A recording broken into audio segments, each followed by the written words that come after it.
A los anunciantes y participantes de este programa nos interesan los argentinos y el futuro.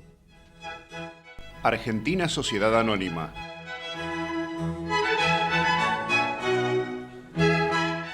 Bienvenidos al encuentro de en Argentina Sociedad Anónima. Como ustedes recuerdan, con Pablo Chaliú, un economista del peronismo, venimos relevando un poco lo que es la política económica del gobierno. Inclusive, él es parte de un centro de estudios económicos para el desarrollo económico-social. El desarrollo económico-social. Entonces, habitualmente están teniendo reuniones y le decía, Pablo, contanos un poco qué es lo que está pasando y cómo ustedes están evaluando hoy este momento de la economía argentina, no mirando por el espejo retrovisor, no mirando lo que se hizo mal, sino mirando qué es lo que se debe hacer bien y qué es lo que no se está haciendo.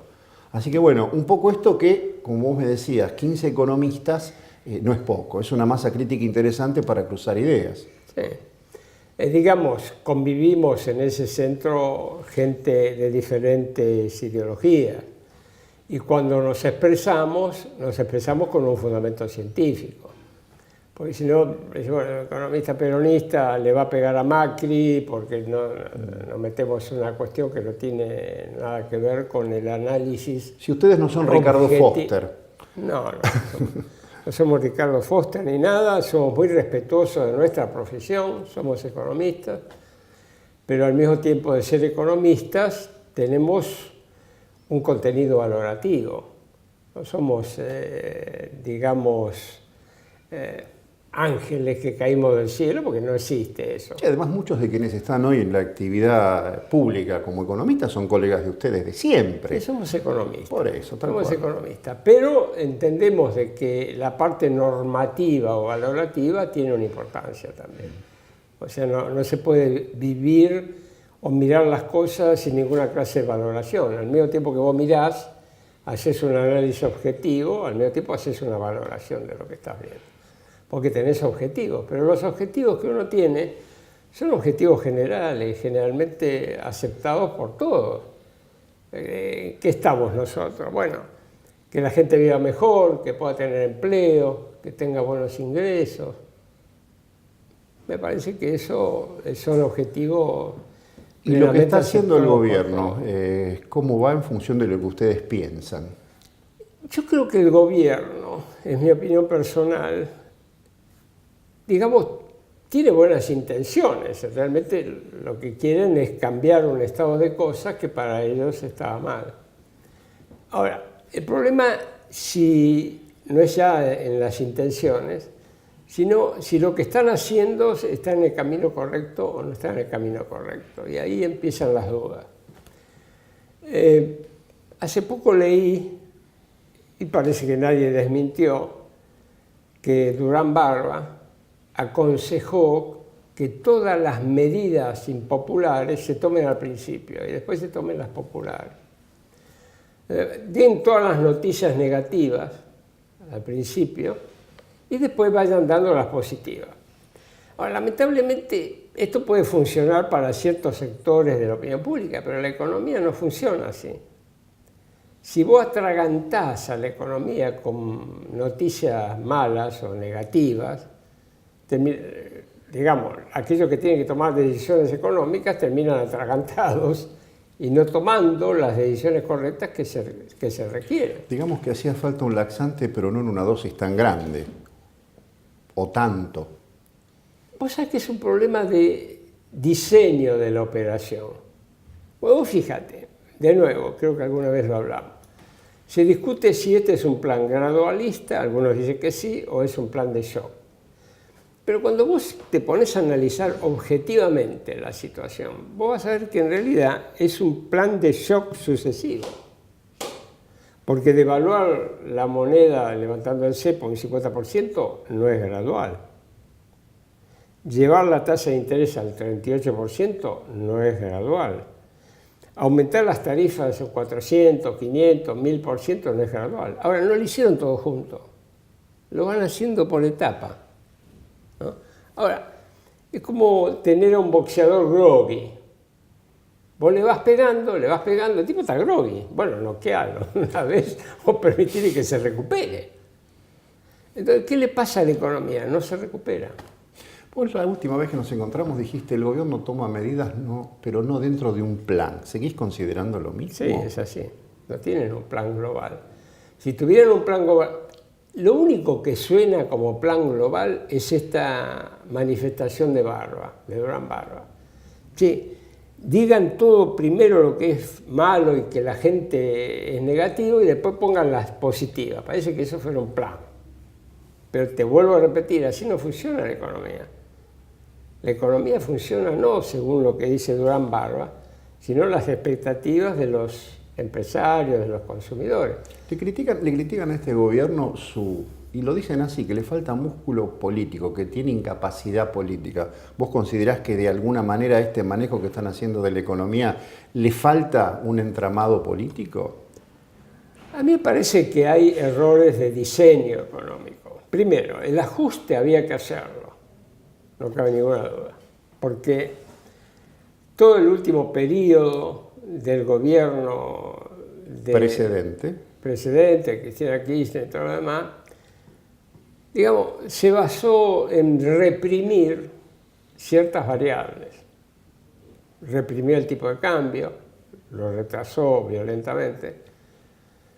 Se dijo en aquel momento que el tipo de cambio, o sea, el precio del dólar no tenía nada que ver con las exportaciones, las importaciones. Se construyó algo ahí que no tenía nada de real. Se atrasaron las tarifas públicas. O sea, la situación de inicio era compleja y había que modificarla.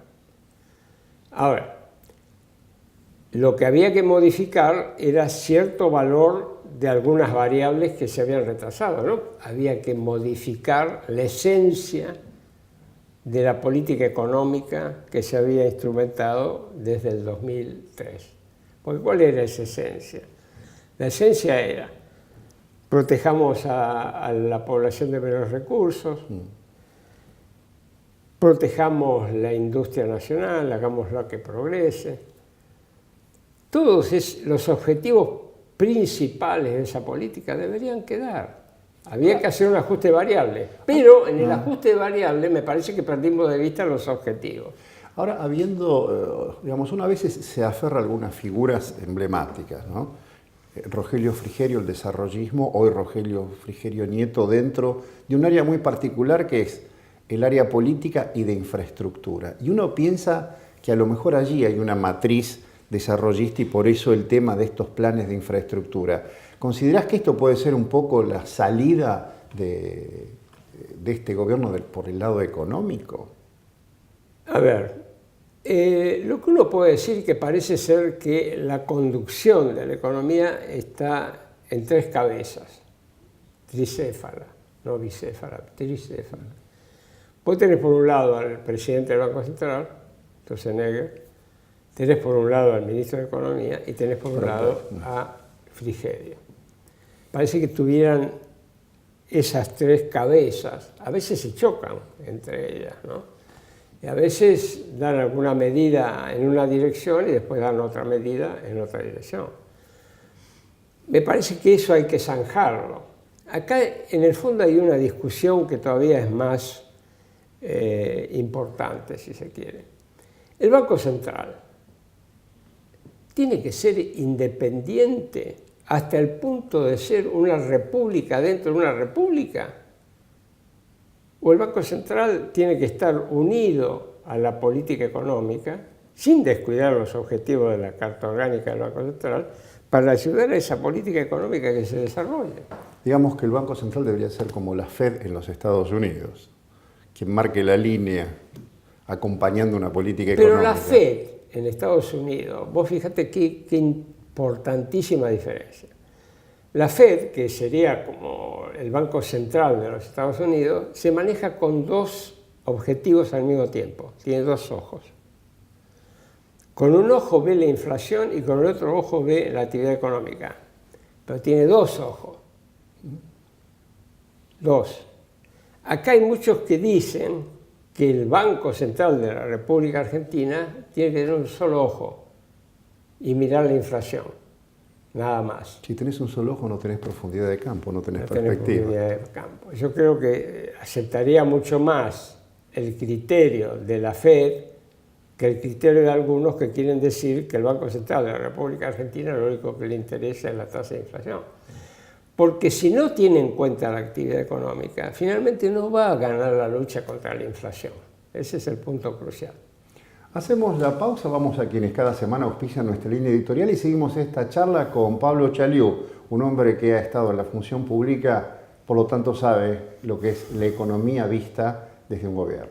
Argentina Sociedad Anónima, un programa de complementaciones y no de controversias, es patrocinado por ADE, una empresa que habla su mismo idioma con las respuestas que usted necesita, con sus divisiones medicina, física nuclear, industrial e investigación. Sus envíos merecen un transporte profesional.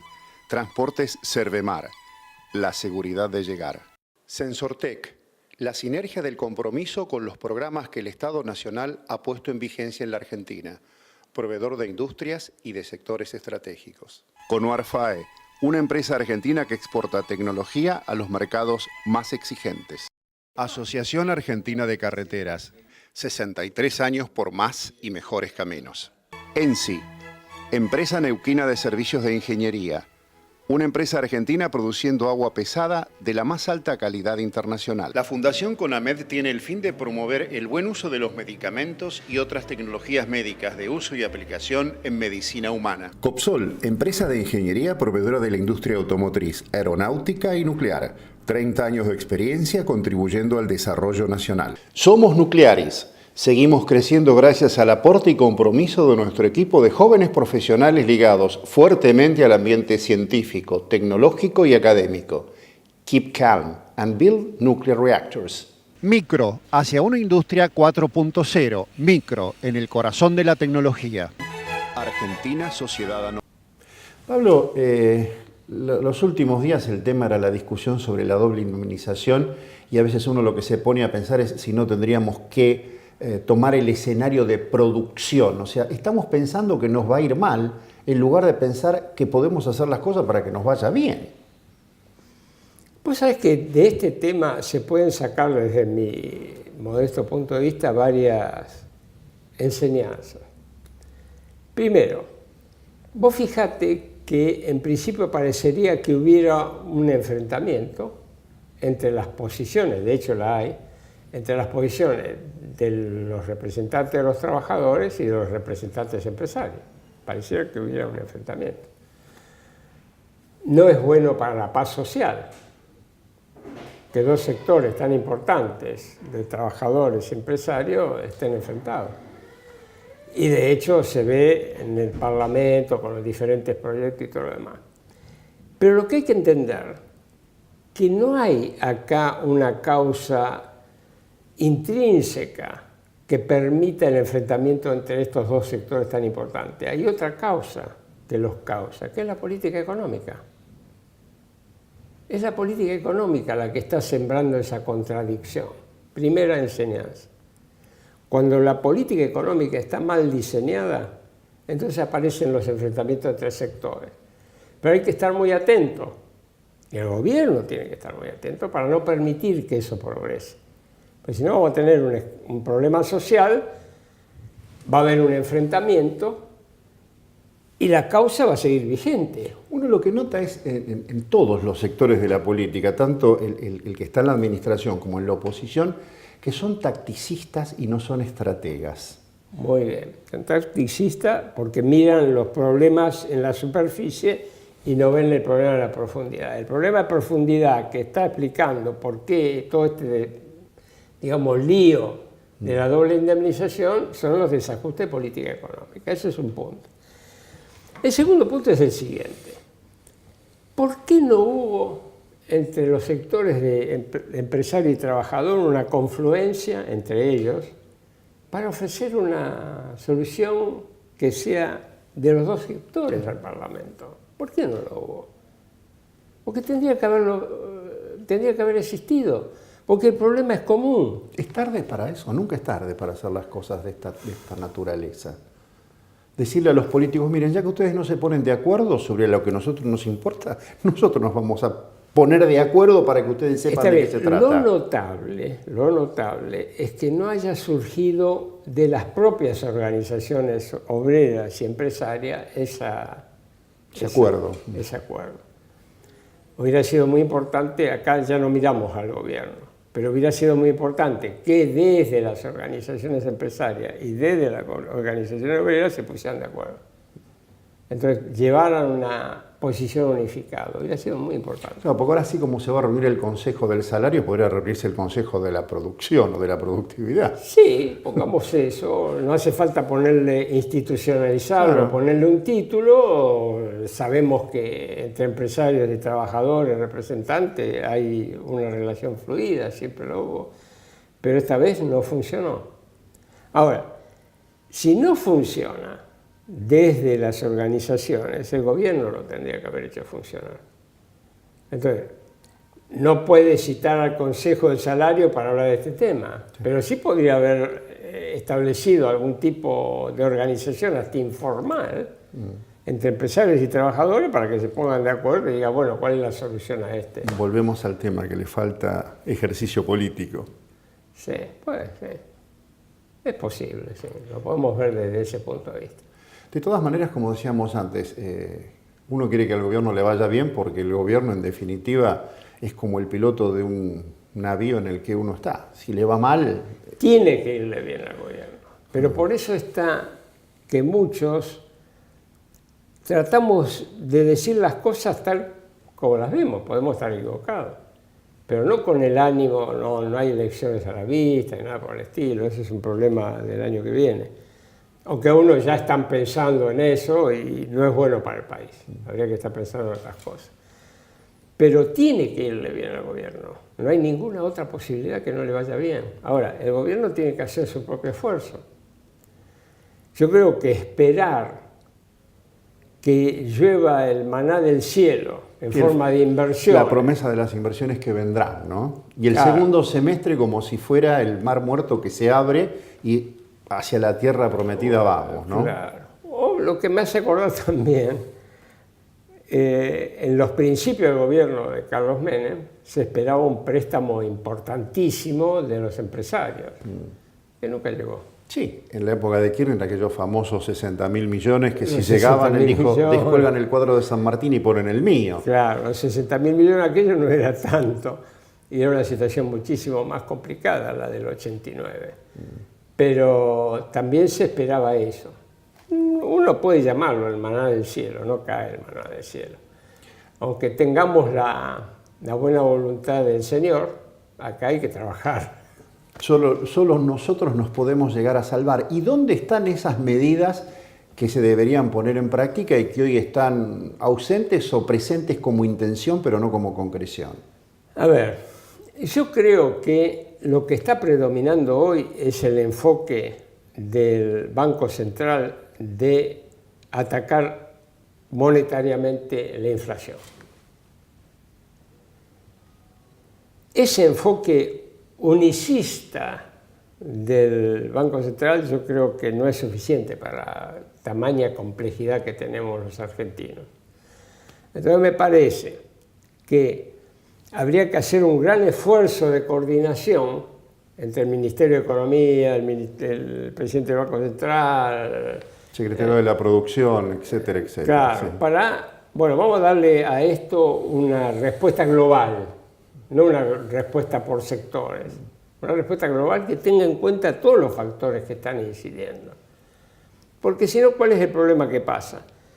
¿Va a caer la inflación? Es probable que caiga, pero ¿cuál es el problema? El enfriamiento de la economía. Bueno, ya tenemos un enfriamiento muy importante, pero este tipo de cambio de 14 pesos, ¿es el mismo tipo de cambio que teníamos cuando se levantó el cepo o ya tiene un atraso? Tiene un atraso, de hecho. Tiene un atraso, claro.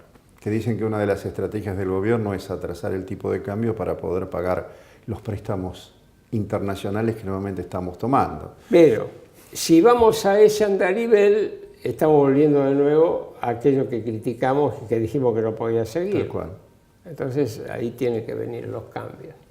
En esta estrategia donde se está hablando tanto de las pymes y se está hablando, algunos dicen 70, otros 80, o sea, 7 de cada 10, 8 cada 10 puestos son creados por las pymes tienen la flexibilidad para generar puestos de trabajo, o sea, ¿hacia dónde debería apuntar las medidas económicas del gobierno? Porque tenemos una muy grande que es como yo suelo decir, el New Deal de Roosevelt, ¿no? La obra pública. Mucho trabajo, mucha mano de obra intensiva, etcétera, etcétera, sectores vinculados, muy importante. Y después el sector pyme, que es un sector, digamos, tan diverso como que emplea a todo el mundo. El sector pyme efectivamente tiene dos características, que es el que da el empleo, pero además que son empresas nacionales. Las grandes empresas mayoritariamente son multinacionales. Y esta distinción hay que hacerla. Si queremos tener un país, tenemos que hacer la distinción. O sea, el país evoluciona y va a progresar en función básicamente de sus empresas nacionales. Y las empresas multinacionales ayudarán a este desarrollo, pero no en base a empresas multinacionales. Las empresas multinacionales tienen objetivos múltiples. Múltiples desde el punto de vista de su propia empresa, pero geográficamente múltiples. Entonces, si queremos, voy a decir una palabra un poco dura, si queremos dejar de ser colonia, tenemos que mirar las empresas nacionales. Y eso significa mirar las pymes. Ahora, hay un concepto de política económica que a mí me parece que está profundamente equivocado, que es el siguiente. ¿Cómo se trata a las pymes en general en la política económica? Hay 2 o 3 señores que se sientan en sus escritorios, ministro de Economía, presidente del Banco Central, entonces esos señores diseñan la macroeconomía. Una vez que diseñan y ponen en práctica la macroeconomía, viene alguien y dice, che, ¿qué pasa con las pymes? Ah, cierto, tenemos las pymes. Entonces empiezan a dar medidas de contención a las pymes. Es un error profundo de la política económica. Sí, deberían partir por las pymes. Deberían partirse por las pymes, deberían partirse por las empresas nacionales, debería partirse por el empleo y después sentar a estos grandes señores de la macroeconomía y decir, bueno muchachos, ahora programen. A partir de este ingrediente. A partir de este ingrediente hagan la macroeconomía. Pregunta, se está hablando de un blanqueo de capitales. Como hubiera dicho Olmedo, ¿le tenés fe? Yo no le tengo mucha fe a los blanqueos de capitales, sobre todo cuando no están dadas las condiciones. A ver, uno de los elementos cruciales de esta situación que vivimos es la presión impositiva, que es espectacular. Entonces, a vos te dicen, bueno, mira, vos te llevaste el capital afuera, tráelo. Y muchos te van a decir, yo voy a traer el capital acá para que me agarre la FIP y me pegue en la nuca o me persiga por todos lados. O me cobre el 50% de impuestos sobre mi valor agregado. ¿Cómo es eso? ¿Cómo se maneja? Entonces, ¿qué sucede? Viene el blanqueo con medidas especiales para los que blanqueen y no paguen los impuestos que le están reclamando la FIP y demás cuestiones. No sirve eso.